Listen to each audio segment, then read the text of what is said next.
Oke, assalamualaikum warahmatullahi wabarakatuh. Jadi kali ini kita akan membahas sebuah topik yang sangat penting lah untuk dibahas untuk kalian semua ya. Jadi topiknya apa? Tentang pelecehan seksual.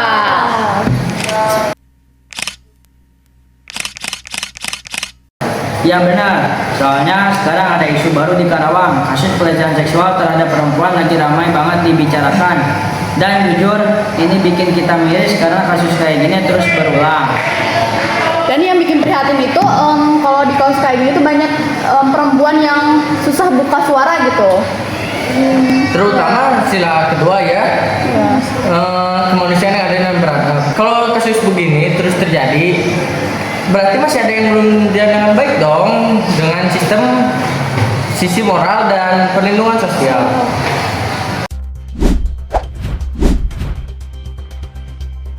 Makanya di opening ini kita mau ngobrol dulu.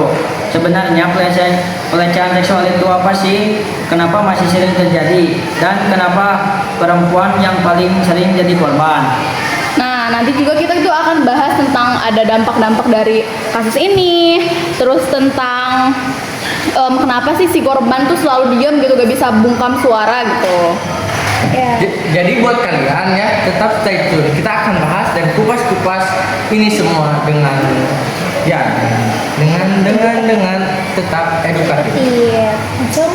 Ya. Oke, kita mulai dari basic ya. Sebenarnya pelecehan seksual itu apa sih? Menurut aku, pelecehan seksual itu adalah segala bentuk tindakan bernuansa seksual yang dilakukan tanpa persetujuan korban. Bentuknya bisa verbal, non-verbal, sampai fisik. Contohnya catcalling, komentar tubuh menyentuh tanpa izin, sampai pemaksaan yang berdampak psikologis jangka panjang. Nah, pertanyaan besarnya, kenapa sih kasus kayak gini tuh masih marak banget di Indonesia? Ya, menurut aku sih karena budaya kita masih permisif. Contohnya, komentar seksual dianggap cuma bercanda. Banyak orang yang gak paham batasan privasi dan konsen.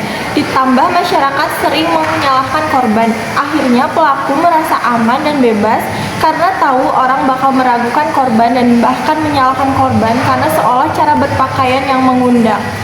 Menurut data, sebanyak 270.000 korban pelecehan setiap tahunnya. Sebenarnya mengapa perempuan menjadi korban yang banyak terkena pelecehan seksual? Menurut aku sih secara struktur sosial perempuan memang sering ditempatkan pada posisi yang lebih rendah. Ada norma patriarki yang menganggap tubuh perempuan boleh dikomentari. Selain itu, stereotip seperti perempuan harus sabar, lembut, dan nurut membuat mereka dianggap mudah dieksploitasi. Mungkin beberapa orang di luar sana bertanya-tanya, mengapa korban pelecehan seksual tidak berteriak atau berusaha melawan? Itu karena ketika seorang mengalami pelecehan, tubuh bisa mengalami freeze response. Itu reaksi biologis, bukan pilihan. Tubuh membeku karena shock dan takut, dan juga merasa takut reputasi mereka hancur, bahkan takut karena pelaku akan melakukan tindakan keras lainnya. Jadi untuk contoh kasusnya kita akan mengambil sebuah kasus yang ada di Karawang yang ini loh, yang parahnya anak SMP dilecehkan oleh 6 teman sebayanya di Karawang ya. Jadi gimana ceritanya? Ya, jadi guys, ceritanya itu si korban tuh diajak main gitu sama temen ceweknya. Nah, ceritanya tuh di jalan mereka berdua tuh ketemu sama 2 laki-laki. Nah, habis itu mereka tuh main, tapi main itu di salah satu laki-laki tersebut gitu.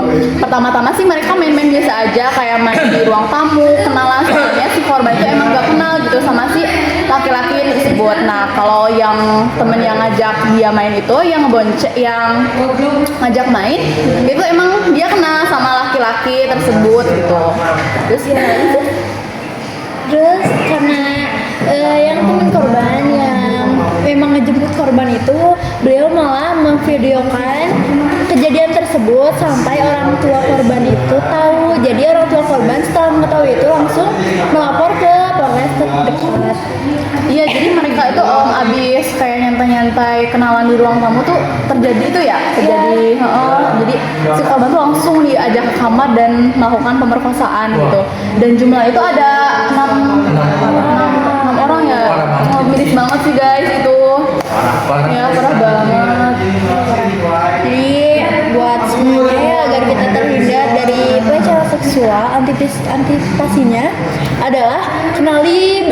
pelecehan seksual terlebih dahulu.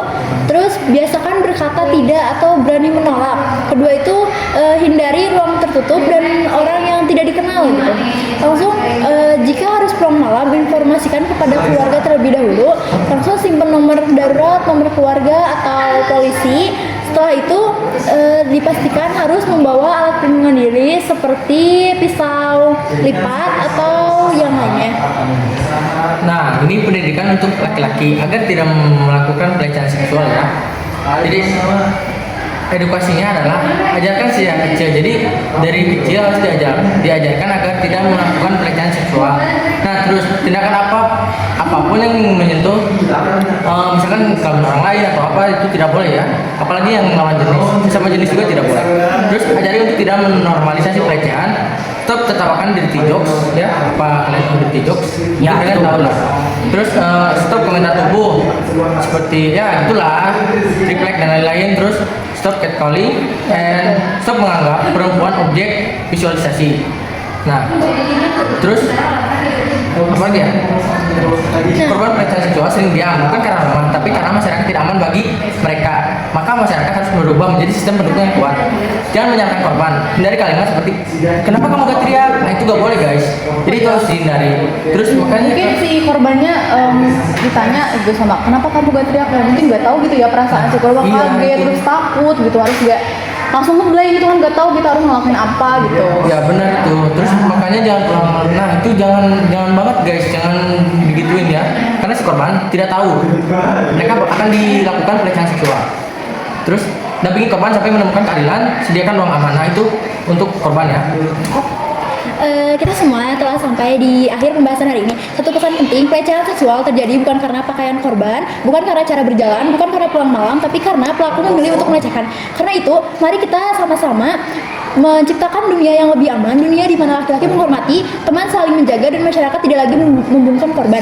Dan untuk para perempuan yang pernah terluka, dengarkan ini baik-baik ya. Kamu bukan kotor, kamu bukan malu-maluin, kamu bukan penyebab, kamu adalah manusia yang pantas dihargai sepenuhnya. Mari bangun ruang aman di sekolah, di kampus, tempat kerja, dan dunia digital. Ruang di mana perempuan tidak hanya bisa berbicara, tapi juga didengarkan. Terima kasih. Iya guys, terima kasih ya sudah dengerin podcast kita. Semoga kalian menikmati ya sampai akhir. Dan sampai jumpa di episode selanjutnya. Tetap jaga diri dan jaga satu sama lain. See you guys. See you.